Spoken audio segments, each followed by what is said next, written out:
Assalamu alaikum, students of grade 7. I hope you guys are great. So girls and guys, it's online lecture 24 of social studies, and we are studying geography portion. And today we are gonna talk about the movements of plates and faults and their types, as we are studying chapter 1, that is physical state of earth, dated 9th of July 2020, and it's Thursday. So girls and guys, before going any further, let's talk about our previous lecture.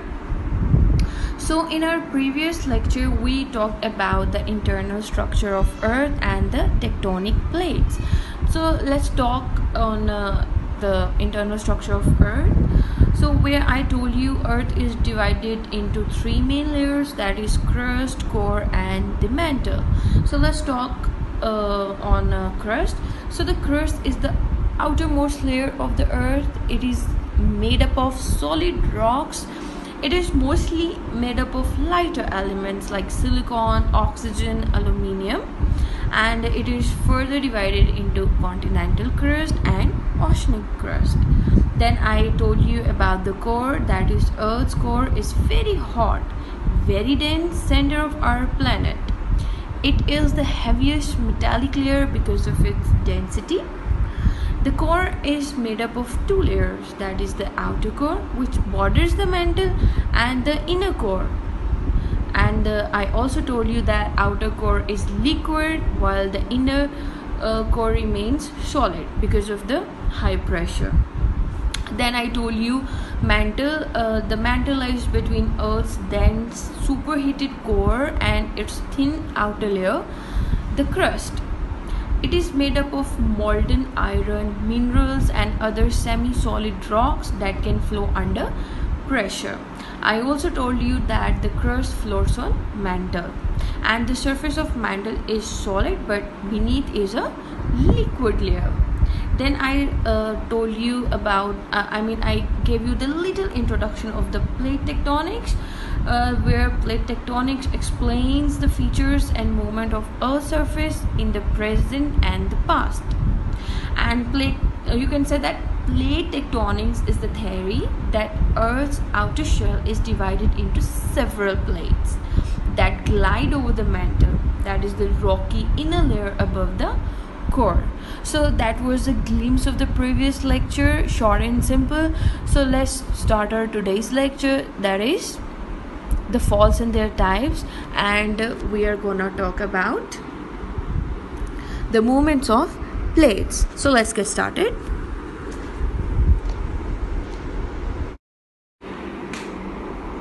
So girls and guys, let's talk about the movements of the tectonic plates. So the plates at our planet's surface move because of the intense heat in the Earth's core that supplies intense heat to the lower mantle, and where rocks melt in the lower mantle layer and causes the movement of plates.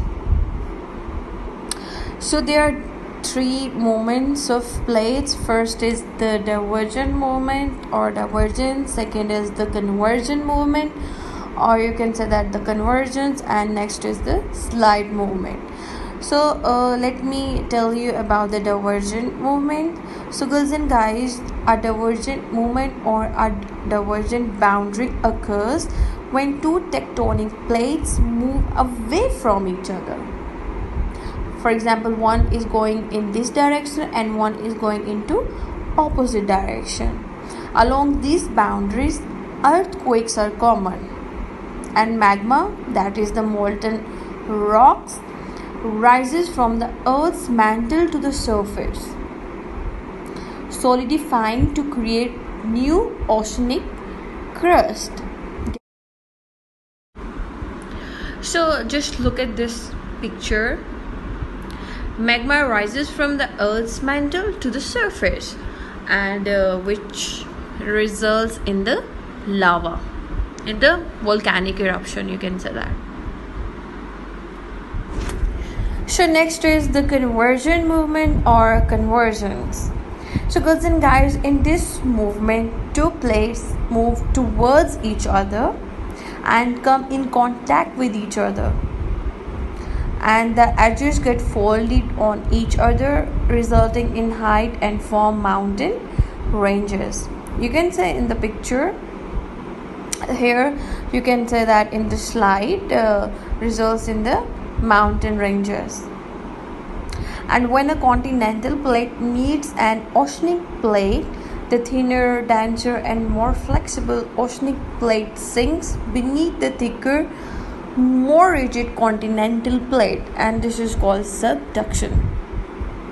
So girls and guys, at convergent plate boundaries or convergent movements, the oceanic crust is often forced down into the mantle where it begins to melt.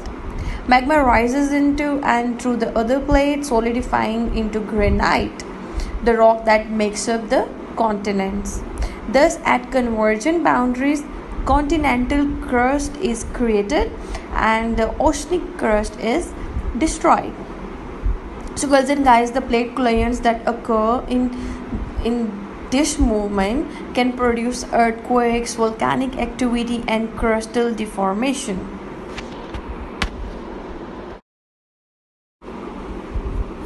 So girls and guys, you can see from this slide that because of the convergent movements of the Earth's plates, volcanic activity happened. You can see from this slide, and there's another slide where you can see that the earthquake happened because of the movement of the convergent tectonic plates movement. So next comes the slide movement. So girls and guys, in this type of movement, plates slide past one another. You can see from this slide, they don't push each other or they don't move away from each other, rather they slide past one another. So plates grinding past each other in opposite directions create faults called transform faults, and we are going to study about the faults and their types in some time. So powerful earthquakes often strike along these boundaries. The San Andreas Fault is a transform plate boundary that separates the North American plate from the Pacific plate. So let's talk about faults and their types. So what is fault? Girls and guys, a fault is a fracture or zone of fractures between two blocks of rock or crack on the earth surface. Clear? It is, you can say that, crack on the earth surface. You maybe have witnessed this crack a lot of time. So girls and guys, faults allow the blocks to move relative to each other. This movement may occur rapidly in the form of an earthquake or may occur slowly in the form of creep. Faults may range in length from a few millimeters to thousands of kilometers. Most faults produce repeated displacements over geologic time. So during an earthquake, the rock on one side of the fault suddenly slips with respect to the other. The fault surface can be horizontal or vertical or some arbitrary angle in between. Clear? So there are different types of faults. For example, first, normal or dip slip fault, and a dip slip fault in which the block above the fault has moved downward relative to the block below. This type of faulting occurs in response to extension. So girls and guys, normal faults form when the hanging wall drops down, as you can see from the slide as well, where the crust is being pulled apart. Normal faulting occurs in which the overlying, the hanging wall, you can say, block moves down with respect to the lower, that is the footwall block. I think it's clear now. Great. So let's move on, and it's reverse dip slip fault.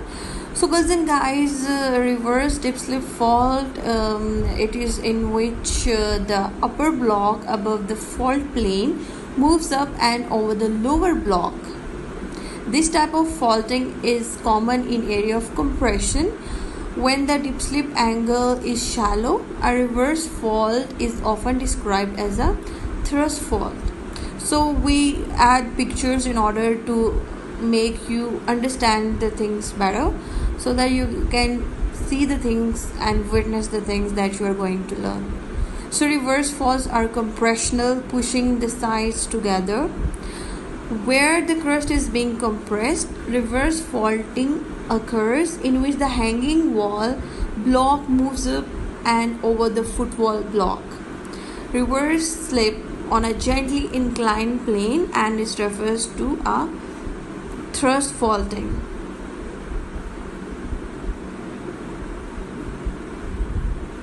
So let's move towards transform fault or strike slip fault.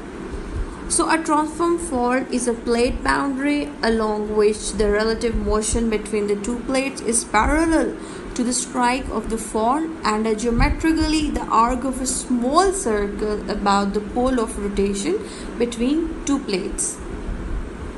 Strike slip faults have walls that move sideways, not up or down.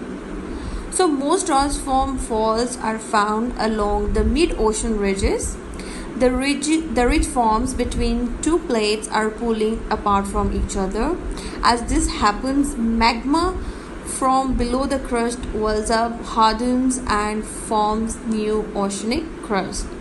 So girls and guys, that's all about the faults and their types. I hope you guys are getting the points and get. So girls and guys, let's talk about some natural disasters caused by the plate tectonics. As I already told you before, that earthquakes, tsunamis, and volcanic eruptions all happened because of the plate tectonics, right? I told you that Earth has several plates, and because of the movements of those plates, some natural disasters can be happening. So let's study about some of the disasters that happen because of the movements of the tectonic plates of the Earth. Let's talk about some plate tectonics basics, you can say that. Girls and guys, I told you before, plate tectonics are among the most influential forces that shape Earth, right? So the Earth's surface is not a single solid mass, but is instead made up of many plates, right? Each one slowly sliding on top of the planet's underlying mantle. Most of the time, these plates move slowly and only create changes over the course of millions of years. Sometimes, two plates move abruptly with respect to each other, and when that happens, the Earth's surface is subject to natural disasters. Events such as earthquakes, volcanoes, and tsunamis all are the result of plate tectonics. So let's study each of these natural disasters. So first is earthquake. So most of the earthquakes occur as a result of sudden movement along a fault line between two adjacent tectonic plates. And the movement of the plates is not always smooth. The plates can catch on each other. Since the plates are always moving, these catches cause energy to build up along the fault line. Eventually, this catch has to give way, and all of the energy is released in an earthquake. Girls, the famous example of the earthquake I gave you was the San Andreas Fault in California. There was also a movie on San Andreas. It was incredible because it witnessed the San Andreas earthquake, and it was disastrous. So let's talk about volcanoes. Volcanoes occur either along fault lines or over hotspots. When a plate moves over the top of another plate, the energy and friction melt the rock and push it upwards. The increased pressure of this rock causes a swelling in the surface mountain. The pressure continues to build over time, and without any other outlet for release, the mountain eventually explodes as a volcano. So the volcanic explosion essentially depends on the underlying rock. So there was famous volcanic eruptions, that is Mount Vesuvius or famous Hawaiian volcanoes. They usually erupt this way. So next disaster happen because of the tectonic plates is tsunamis. So plate tectonics are the indirect cause of tsunamis. Have you ever heard that the tsunami hit India a few years back? It was disastrous. So when a major seismic tremor occurs underneath a body of water, the energy from the tremor is released into the surrounding liquid.